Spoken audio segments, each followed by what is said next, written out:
But yeah, so how's everything going with you guys? Cool. I think we're going to go live in about 5 minutes, 3 minutes. Sadly, I'm So, getting no audio at all. Let me try you back in a few minutes when I'm done in here. Okay. Leonard, All right, I'll talk to you soon. Okay, Leonard, I have Doctor Who I'm not 42. sure how to turn this off now. Oh, there Kevin, I've got Kevin for a couple of minutes before he. fantastic. Yeah. Is this where So everyone kind of that's like has to do their? this is here. Okay. Yeah. Cool. Hey, he was wandering by and I grabbed him. You know what can I say? Now I Right. gotta find Well. the overlay. Okay. God Bear with damn me. it, where the...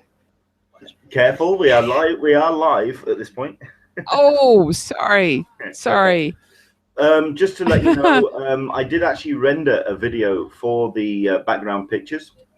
At which point it's not actually rendered properly, so I can't actually play it, which is really, really frustrating because we had some great pictures. What I might do is actually put them up as a bit of a slideshow as a bonus video throughout the course of this week. So if you did submit pictures, thank you very much indeed. We are going to get those on a video at some point this week. Send them in to pics@englishmaninsandiego.com. We'd love to see them.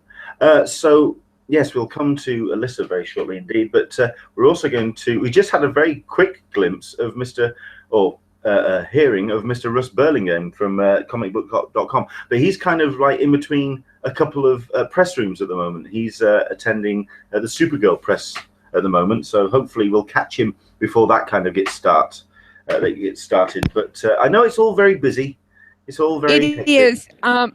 The temporary brief first guest that we have from the con is name is Kevin, and hello. Hi. and Kevin's going to be he can talk about all of the wristbands and trying to get signings and all of that sort of stuff. That would be fantastic. Thank you. Okay. Yeah. Excellent. How's it going, Leonard?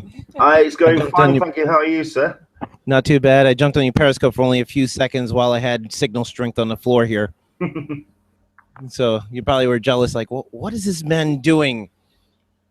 Periscoping me from the exhibit hall floor. Well, we'll go live in about 30 seconds. Right. When we get when the other gentleman whose name escapes me at the moment, I'm going to be really bad with names for the whole show. When he jumps on, we'll obviously cut to him because I understand he's only got a few minutes, right? Right.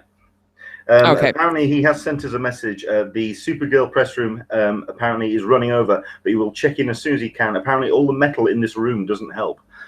What? Yeah. Really? Which is why I just said, okay, we're using my data on my phone, and that's life. We're not even going to mess with Wi-Fi. So I'll tell you what. We'll turn the screen share off, and we'll crack straight into it, and we'll do a bit of a turn that off. Bear with me a second. There we go. Welcome to Talking Comic-Con, a cup of tea with an Englishman in San Diego. I have my cup of tea, and we have some guests as well. And I know that everyone's kind of like running around at this point because this is a rather special episode. This is one of our episodes that we've been covering New York City Comic-Con. We've got Jason Coe, who's joined us on the Hangout. Thank you very much indeed. Your picture will be shown on a special video, which I'm going to put later on this week, of those fantastic images that people have been sending in to pics@anenglishmaninsandiego.com. Do keep those pictures coming in, and I will make sure that I have a proper countdown sorted out for next week.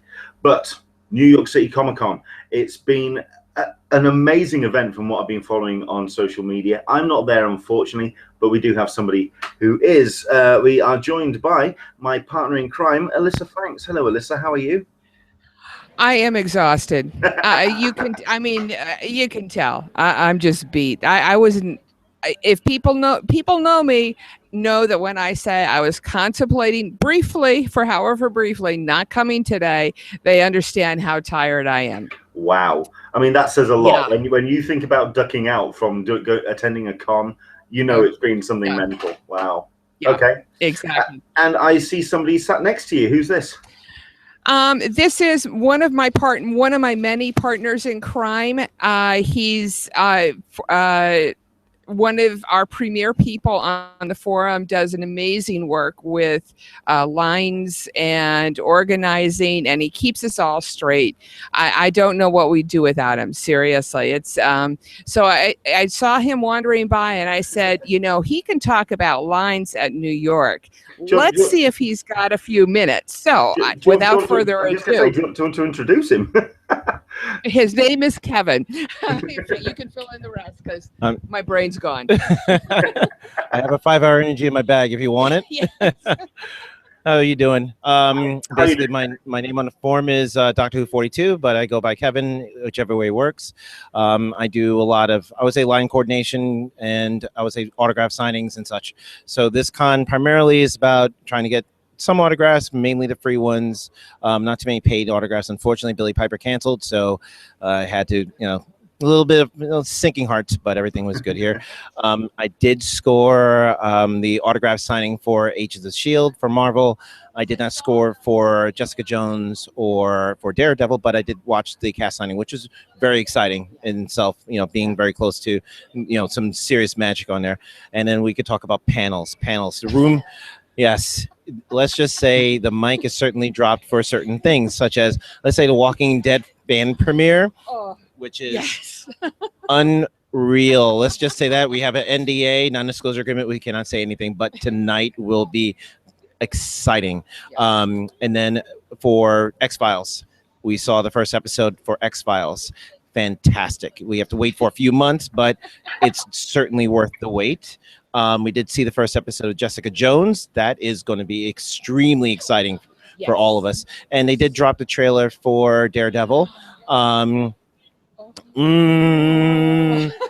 to say is John Bernthal. This is gonna be exciting. In terms of lines were not so bad, I don't think. Hammerstein was pretty much almost walk in on Friday. Saturday was pretty much a little bit more busier for the more popular panels. The room cleaning was very effective for main stage. I did not touch Empire. I might be running down there now because I just came from an autograph session for Blind Spot. Unfortunately, Jamie Alexander was Alyssa is now looking at her schedule going, what have I missed? Oh boy. Alyssa missed Blind Spot signing. I thought it was 2:30. It was 12:30. And I completely forgot that she was. I thought she was wrapped up trying to set up for the podcast. He was supposed to remind me. Uh-oh. Trouble in paradise. And we will not talk about the ordeal that we had to go through to get the wristband this morning. That is for another podcast. Or sorry, another podcast. Yes, there were some problems with lines this morning for autographs. Yeah, so we'll leave that one alone. But I do have another signing a little bit later this afternoon. So but that was going to be just as good. Lines generally, because the one thing that I have been reading is, New York Comic Con has always been priding itself as being the biggest con, and they've been slightly wary about the way they've kind of fudged the numbers to make that claim. But this year, it's just sounded like it's just gone through the roof. I'll be honest with you, walking through the exhibit hall floor 2 years ago was very easy on a Friday. I was able to walk through the whole floor within a matter of maybe 40 minutes to an hour. Friday, I tried it again. I did not make it past maybe 4 aisles after 40 minutes to an hour. It's a lot more packed. I think the attendance on Fridays, and you can speak to Thursday, there's a lot more attendance on the floor. I'm not sure about overall attendance, but there is a certain mass of folks attending not only the con itself, but also the off-sites, which we could say Hammerstein is actually an off-site, if you will. But there's definitely a lot of folks here. The Hammerstein is a great venue, but it almost seemed as though that they took the main stage panels and put them in the Hammerstein. Yep. A lot of the it seems like the main stage was kind of empty at times, but that was just my impression. And for Marvel, they use the main stage primarily, and they definitely use the space. I think they could probably use Hammerstein next time, and they can put in a whole bunch of AV equipment and blast that whole place off, blow the roof off. Yeah. They could. They certainly could. Oh, absolutely. And then that would leave the main stage open. It would be end up being a ballroom 20, you know, for as a reference. The only problem is Hammerstein's like, I don't know, half dozen blocks away, short blocks away. 3 or 4. Yeah, Four, depending on how you leave Javits. It's around 3 or 4 blocks up from east of the Javits Center, so you do have to walk a little bit. Getting in and out not hard. They had certain rules in place, so you couldn't bring waters in and things like that. Shh, I brought in 4 bottles inside my bag. Yeah, we won't talk about that. But just as a quick FYI, the fan premiere for Walking Dead, I'm not sure if anyone knew about this. Initially, when we've heard about it, we thought it was going to be inside the Paramount, which is a small theater inside. They actually took up the entire arena. Oh, no, I've seen, yeah. I know you're saying there's a non-disclosure thing going off, but there was plenty of pictures being taken off, and it looked like they just filled Madison Square. It was just absolutely insane. They filled it up, and they used up every inch, nook, and cranny if they could. I think they probably could have used up more by, taking up some of the hallway space with more stuff. They had Herschel's head in one of the display cases on the second level. They had wax figures of Norman Reedus with his motorcycle. You just had to walk around. You just had to walk around. It was crazy. And then the panel afterwards. I'm going to be honest with you. I couldn't even say it was really a panel. This thing was an event in itself. The panel, it was fantastic. Oh, with all of the characters they brought in, that was amazing. And they brought back some past folks. The gentleman that plays Herschel was inducted into a Walking Dead. Walking Dead. Yes. Let's create an award for somebody. But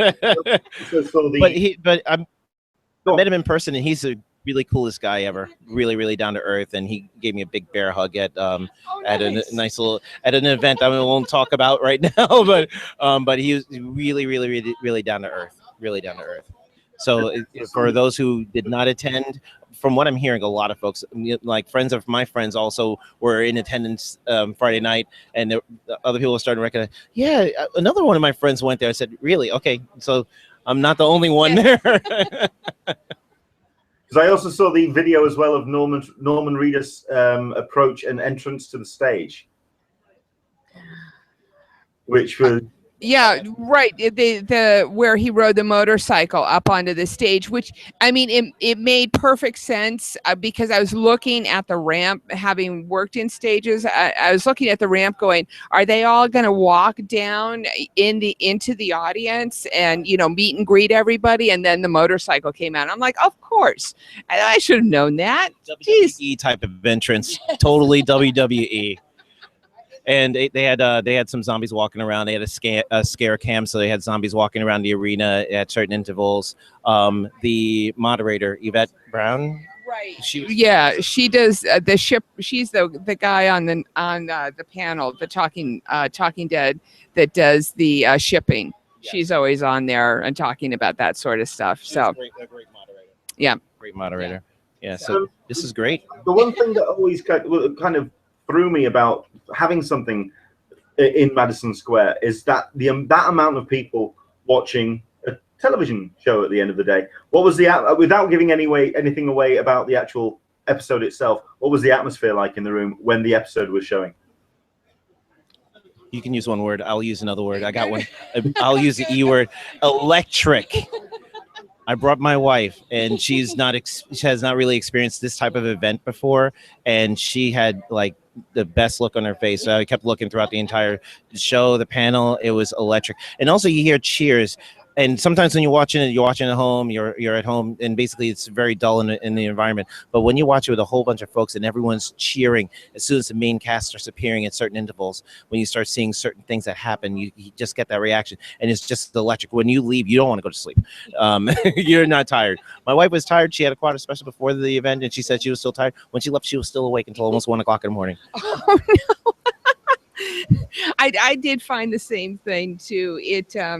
It was really nice watching it with so many other people who had that same experience. Do you need to go? I'm going to pop off in a few seconds. I might run down to Empire. I also have another signing in a few minutes, so I might go online. It was the same thing for me, that type of atmosphere in the Daredevil panel. Oh, yeah. When when they announced, when they showed the trailer. Oh. That little, I mean, it was only like a 30-second clip for the upcoming season, but when they showed for those two new characters, They showed the trailer twice. Wow. Twice, because people were more ecstatic the second time watching that trailer. It was unreal. And then Jessica Jones, I'm not kidding you. I think everyone's going to really enjoy this one. Very complex, very well portrayed. What I've been reading about that premiere is that it's even darker, if that's even possible, than Daredevil, and it is a very gritty world. And the fact that they showed the first episode as well, that just blows me away. That's I think they picked the right actress for this one. She's this is going to be a more complex type of show, and I think she can do many different levels, the right tone for a little bit of comedy, sarcasm, and also when the dark stuff starts coming through. fantastic. and it's definitely dark stuff. Yeah. I mean, Emmy.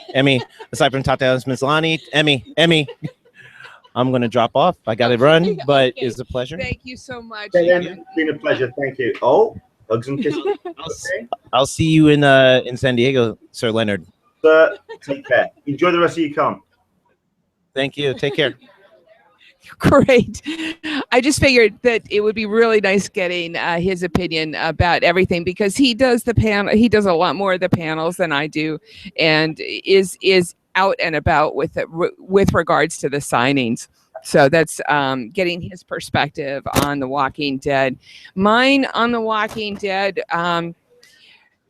there and Daredevil was along the same lines of when Elektra came on screen for the Daredevil snippet, was just like, she pulled up the mask and everybody, gasped. It was just that same kind of feeling throughout 90 minutes of the Walking Dead show, because of certain scenes that occurred, you knew where it was going, and you could hear these things that were occurring. They were going, oh no, don't, and everybody in the audience was doing that. So that was absolutely spectacular.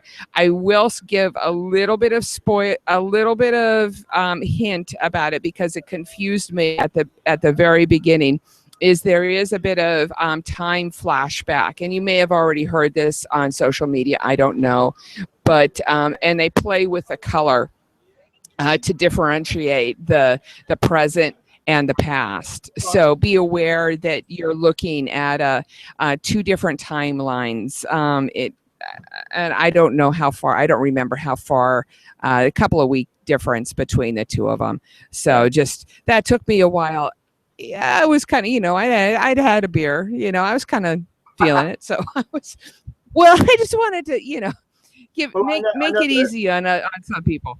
I know that as a fan, certainly of Daredevil, that it's something that you were looking forward to, but it wasn't the only highlight of your con. If you want to talk about.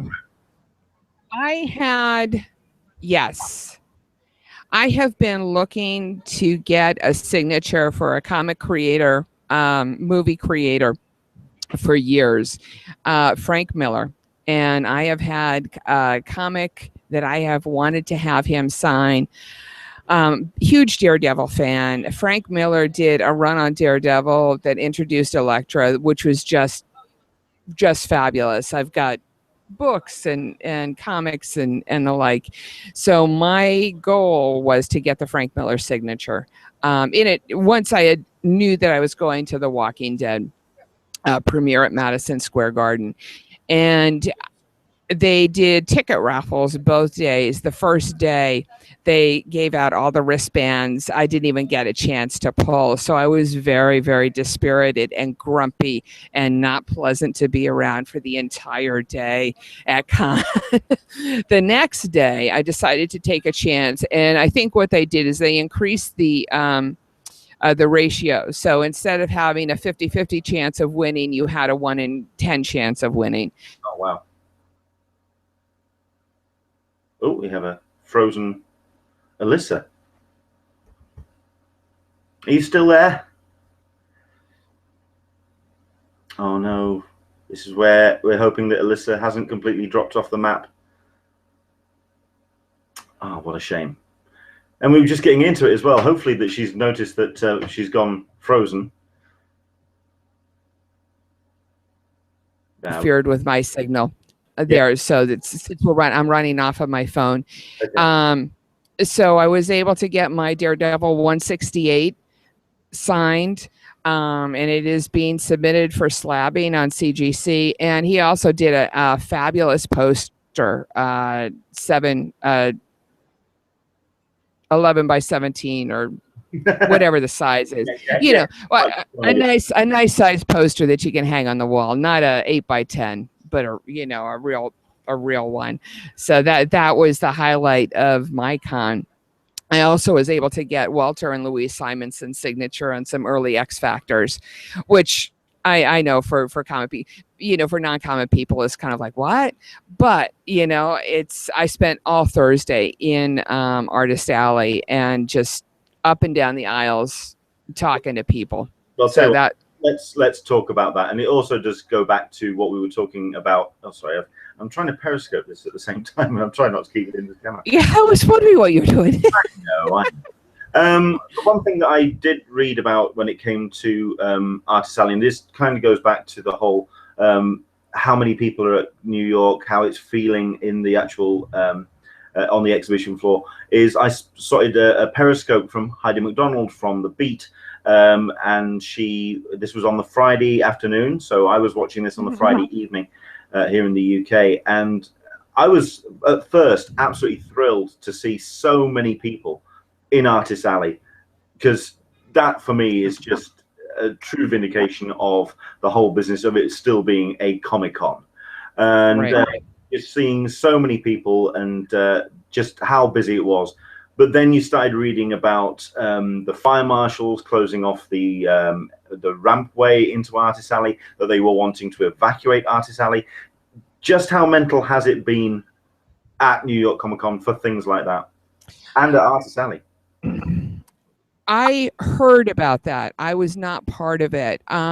What they ended up doing was they had a large alleyway, which is probably a large corridor, which is probably 30 feet wide, that had booths in it on one side. And people were coming and going through that. And I think what they did is they closed that down. I don't know if they were talking about evacuating Artist Alley. I didn't hear that. I just heard that they closed the people being allowed to come into Artist Alley down. I think it would have been a bit impractical anyway, but it was, I know it's certainly something on the cards. Right. What they eventually ended up doing was sending the people who were going back into the convention center out through the outside, and people who were going into Artist Alley through that 30-foot wide corridor that I had mentioned earlier, which worked out well. So they were thinking fast about solving the problem then. Yeah.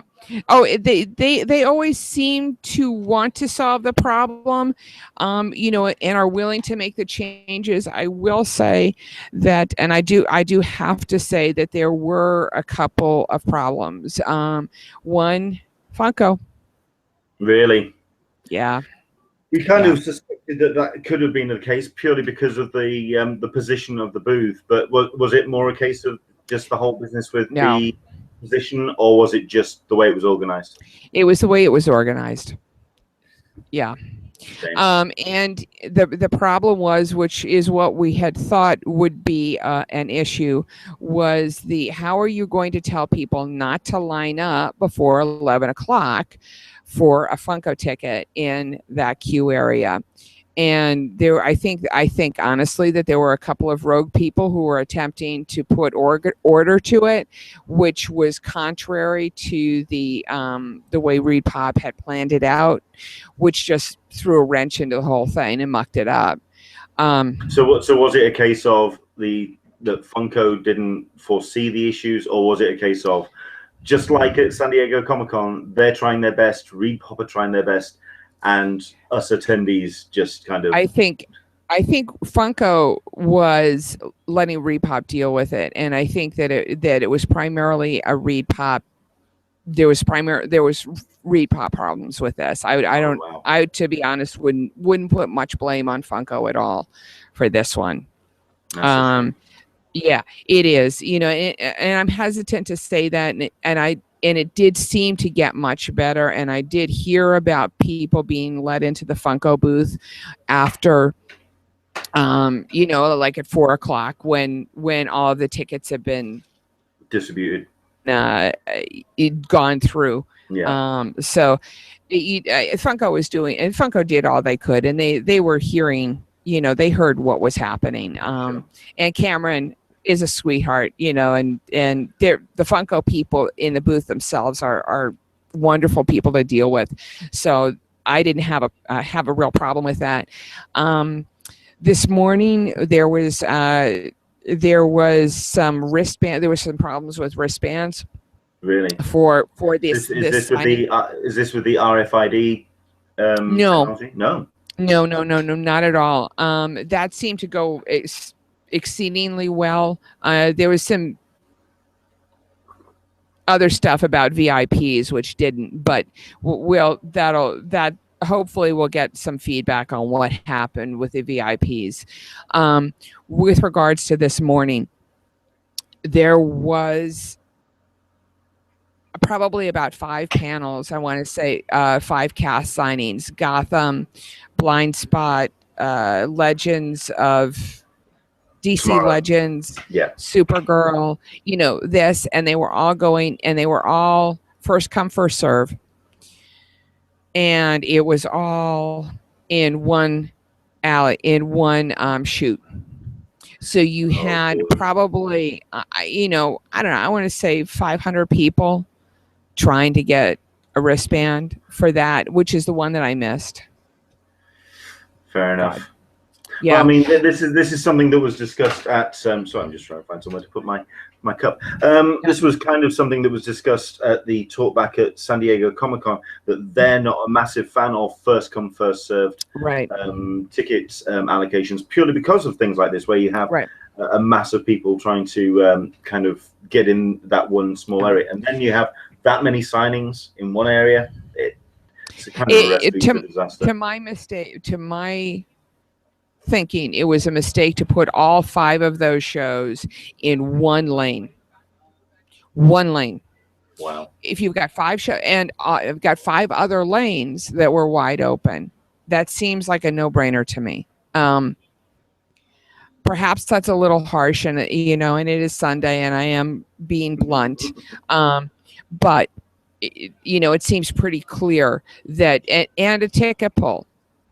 Because it's not as though people camped out overnight for these, to get into the cast signing for these shows. I mean, that's something. I mean, as somebody who's not been to New York Comic Con, what's that kind of vibe been like? Because we've got a question from Jason Coe, who's joined us on the Q&A. Does New York City feel as immersive and as welcoming of New York City as San Diego does for Comic Con? I think what it kind of ties into the question which I was going to ask is the kind of certainly the lining up, the kind of the atmosphere that is generated at the con. I mean, is it because obviously New York City, it's a very urban, it's a very inner city kind of vibe. What's the kind of atmosphere at this particular event? It's not the same. It really isn't, because of the high urban environment. So it's New York Comic Con is one of a million events that is occurring in Midtown Manhattan on any given day. It's just the way it is. So it's not going to be the main focus of New York. There's just no way that would ever occur. But it certainly has been welcoming. It certainly has been expanding into the Hammerstein, for example, and all of the offsite events. I know some people who went to Dr. Horrible, and they were doing Super Week things and cutting out of meetups to go do a Super Week thing. So it's all out there, but it isn't as welcoming. And you have the basic difference between SoCal and New York City, and there's a difference. I mean, my language is a lot worse in New York than it is in SoCal. A lot worse, you know, and here I am trying to correct my 16-year-old. So, and my New York accent comes out on occasion. So, especially when I'm talking to vendors or, you know, getting a slice or something. But the pizza, I had some of the best pizza in the basement of Penn Station a couple of days ago. That was just amazing. You know, crisp. Oh, I was like, I gotta go. Maybe I'll be able to get back there before I go. So, anyway, and the margaritas. There was a couple of margaritas too. That was. I mean, it certainly sounded like that as well. That the event itself, it's got its own mechanics, but certainly, so like once the doors have closed and people have spilled out onto the streets, that's when it's felt like New York Comic Con comes alive, as it were. Right. There's a lot of after hours. I mean, me and my son ended up in Times Square at 1 o'clock in the morning a couple nights ago. We're taking selfies, you know, and when are you going to do that? I mean, for me, I'm not a late night person. I don't do the Broadway theater stuff, kind of, you know, but it gives you that opportunity to go out, have a few beers, have a pizza, and then come in and do your do a little bit of sightseeing. I got friends who are doing the Statue of Liberty today, and then going and seeing a football game tonight. Well, that was the other question I was going to ask about, because the last time we did this, New York City Comic Con 2014, and last Sunday, it was on the Sunday, and you did us a view down onto the exhibition floor, and there were one or two empty spots. How's it looking today?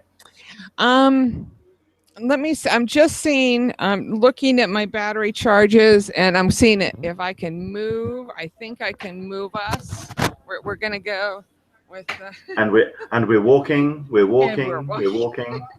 backing up. We're backing up. I'm gonna get out of the picture here. It's okay. That's the best thing. And see if I can point. Oh, whoa. No, that's certainly a lot busier than it was last year. Yeah.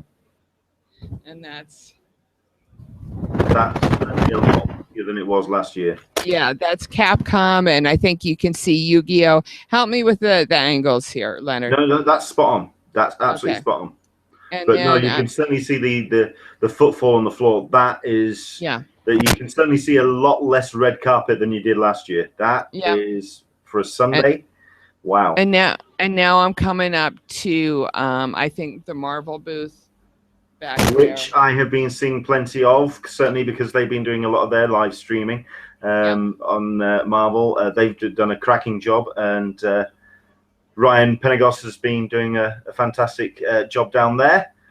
Indeed, all of the Marvel boys. In fact, that's one thing that I want to talk to you about. Let's let's go back to the table. Let's allow you to put the laptop down. Certainly, the one thing that a lot of people have been talking about, certainly on social media, is just how successful that's gone. The whole streaming of content, the whole, certainly from the Twitch channel for New York City Comic Con themselves, or New York Comic Con themselves.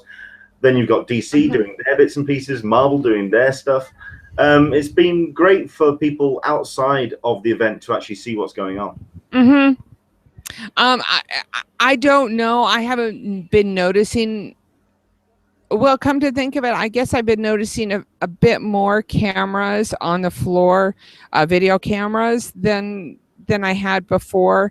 Not as many as in San Diego, though. Really? Yeah, it's not as prevalent, and they're not on the floor the same way. You know, it's more like they're off in, you know, their own little areas. Yeah, it does sound like when it comes to press, they kind of move things to one side and allow them to do what they need to do. Okay, we've got a couple of questions that are coming on the Q&A. Certainly, it's mostly the two questions that we've got are about cosplay. We've got Craig Linders, who's watching. Hello, Craig. We saw a tweet, and I saw this as well, of a photo showing all the confiscated cosplay weapons in a huge pile outside. Now, he's wondering if New York is more strict or people have just really brought real weapons. Just wondering if you saw anything. I don't know. To be Okay. honest with you, I don't have a clue. And that's a good question that I had last year was what happened with those confiscated weapons? If you bring something in that doesn't have an orange tip on it, but it's a play weapon, do you get to, do you get it back at the end of the day? Sure. And that's, I think a lot of the weapons that I did see, I know when Craig's asking about real weapons, it was more a case of just how sharp they were, or we're not talking like full-blown blades, but it was certainly the amount of confiscated weapons. It did seem very kind of heavy-handed in terms of kind of taking those off the cosplayers. Yeah, they take it seriously, and B it's I suspect that there's, with the added number of people that there seems to be this year, it would make sense that there's less familiarity with the rules. Yeah. So, which means that more items are going to be brought that are not legit, are not kosher. Sure. So they're going to be confiscated. Okay. And the question that I wanted to ask, certainly regarding cosplay, is that at San Diego this year, it felt to me that there wasn't as much cosplay at San Diego Comic-Con. What's the cosplay like at New York? There's quite a bit. There's quite a bit. A lot of people are in cosplay. You've got to navigate around the cosplayers on the floor. Thankfully, there's an outside area where they're doing a bit more of the cosplaying, which is great. I'm really kind of glad that they're not on the floor as much, because obviously you could see with the amount of people on there that it's really hard to manage the floor, let alone having to be around, navigate your way around cosplayers. So.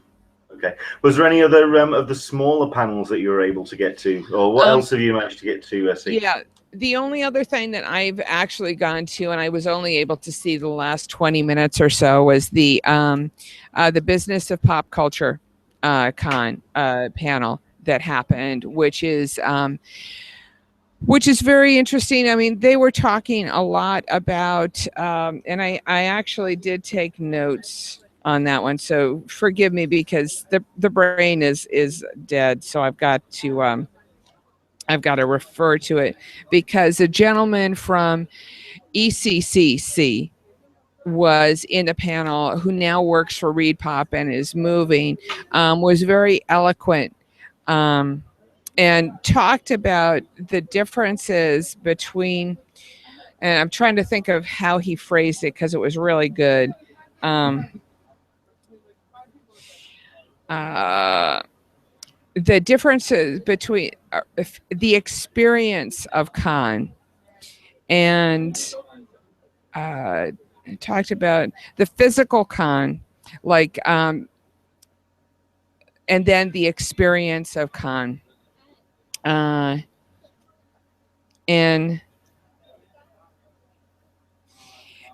so the experience, and I'm sorry I'm taking a while here, but like Star Wars, a Star Wars Celebration was a con that was to be experienced, because you had to be there with the all of the other Star Wars fans, and that you could just talk to a Star Wars fan, versus a convention that's a little bit more like this one, New York, which is more of a physical con.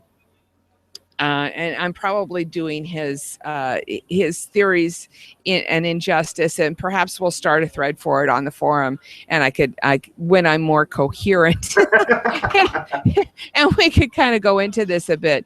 Regardless, I did make a couple of good contacts through that, and hope to be working with a gentleman on a thesis that he's doing with regards to society and culture, and the culture of the people who attend conventions, which it sounded like you've met some interesting people, and you've kind of really Frank Miller. Frank Miller. Okay, well, if you're going to meet somebody, you might as well, yeah. Yeah, Bump totally. into Frank at some point. Like I say, just a couple more questions. Sure. We are going to kind of make this a quick one because I do know it's Sure. you've got the con to enjoy. Questions coming from Carol Hansen. If we haven't covered this already, which we haven't, how do the hotel prices and availability compare to San Diego? Okay, the hotel prices are expensive. There's just no two ways about it. It's to get but Manhattan hotel rooms are outrageously expensive regardless. As I was saying to a good friend of mine, get off the island. You know, I'm in Jersey, and it's a 10-minute bus ride from Port Authority to my 15 minutes. You know, from my apartment, which is over a pizza. Great next to a great Colombian restaurant with killed to die for coffee, a 24-hour convenience store, and the bus is like 20 feet from my doorstep, and it takes me into Port Authority, which is a 10-minute walk. That versus being in being close to Times Square, that was 5 nights for $600 versus being in Times Square, or Midtown in a hotel room, which is $300 or $400 a night. I think I think it's the same equation to downtown San Diego then, and going a little bit further out. It's more. No, it's more expensive in New York than it is in downtown San Diego under the travel planners hotel rates. I mean, because those are $250 or so a night, if I recall correctly, $250, $300 a night versus $300, $400, $500 a night. Wow. Yeah. Okay. So. Fair enough. Okay. Be careful. Yeah, well, yeah. We're obviously going to try and do a little bit of a recap of New York Comic Con once Alyssa has kind of gotten herself decompressed and got a chance to kind of catch up. Obviously, I was in for the Jessica Jones panel, and just to echo what not Doctor Who, Kevin was saying earlier, was very gritty. Netflix, it took a bit of your typical, and I hate to say this because I love the Netflix shows. One of the things is, from a perspective of a strong female, it was a little on the classical hard-drinking woman PI detective in the first episode. I have a feeling that that's simply because the character is being developed. Right. Okay. And it when I say typical, that's I'm hoping that she breaks out of the mold a little bit, and I'm not terribly familiar with her in the comics, so I've obviously got to go do my reading on that. But I have great faith that they're going to break out of the standard mold and to go some really interesting places with it. Excellent. So. Okay. Well, I'm very interested to see, because we're talking 6 weeks away before Jessica Jones comes out. So very much looking forward to that. And yeah, from what I've been reading and what I've been hearing, it certainly looks to be one of these shows to watch in the next month and a half. So, absolutely. Excellent. Okay. Let's quickly wrap up then with pros and cons. Let's go for two of each. Just to kind of can you put a cap on New York Comic Con? So just say 2 pros and cons each. Could you do it? Yes, I did, and you did not warn me you were going to do this to me. I know I didn't. God. Because I'm a swine. Go on. I would use other 4-lettered words at this point for that. No, that's okay. That's okay. Let's knee-jerk reaction. Go on then. For me, the pros were The Walking Dead, or the highlights, and I'm going to go that way, were The Walking Dead, Frank Miller. Okay. Absolutely. Madison Square Garden, seeing a show with 16,000 other fans is amazing. And having a signature, getting to meet a gentleman that I've been trying to meet and get a sig from for 2 or 3 years is fabulous. Cons, probably has got to be the line situation, the Funko and the wristband situation this morning. And probably the other one for me personally would be the VIP. I was not as happy with how the VIPs worked out. Oh. I was expecting some earlier access to various things. But that, I think, will get hashed out. We haven't heard what they've said and the rationale and reasoning for it in the talkback panel, which is going to go on in a couple of hours. Well, and I'll go to and try and get a recording of it if I can figure out how to get my new iPhone to work. well, that would be nice. Yes, that would be nice. I'd like to see a video of that talkback. I'd like to see what concerns have been. Oh, I raised. don't know if a video is going to happen. Well, okay. A bit of audio then. Okay, that's fine. Yeah. Right. Cool. Excellent stuff. I mean, it sounds like you've had an absolute blast. So I'm thrilled to be reading the social media about New York Comic Con. It just sounds like it's been an amazing event. I know that I did say that we were going to be joined by a couple of guests, Jason and Jesse from the Nerd Truth. Jason was absolutely, he was going to be completely difficult to get hold of because he's just been bouncing all over the place. If you go to the Nerd Truth on Instagram, you'll just see he's just been a very, very busy boy. Jesse was hoping to come and join us, but he was, like Alyssa's been saying, the floor has been absolutely rammed and he was stuck in the floor, and he messaged about 20 minutes saying, there's no way I can get through and attend what I wanted to attend. So Jason and Jesse, well, thank you very much indeed for getting in contact. It sounds like you've had a blast as well. And Russ Burlingame, who you heard very briefly at the beginning of the YouTube version of this Hangout, he is also been extremely busy. At the moment, I think he's been doing the Supergirl press room. He's been doing a bunch of other bits and pieces. Hopefully, we'll do our best to catch up with him at some point and get his take on New York Comic Con. We just got a couple more bits and pieces in terms of business to do, in terms of a Funko that we were giving away from last week. Cameron was very generous to give a God of War Kratos figure, a New York City, a New York Comic Con exclusive. And this is for the people who are watching the Hangout and also took part in the Rafflecopter, which we ran last week. The deadline was midnight last night, and we have a random winner, which is Larry. That's Hatfla. So that's Hatfla. I'm not going to give the full, it's an email address because he's actually just, what he's done is he followed Friends of CCI on Twitter, and that's how he got drawn from the Rafflecopter. So congratulations, Larry.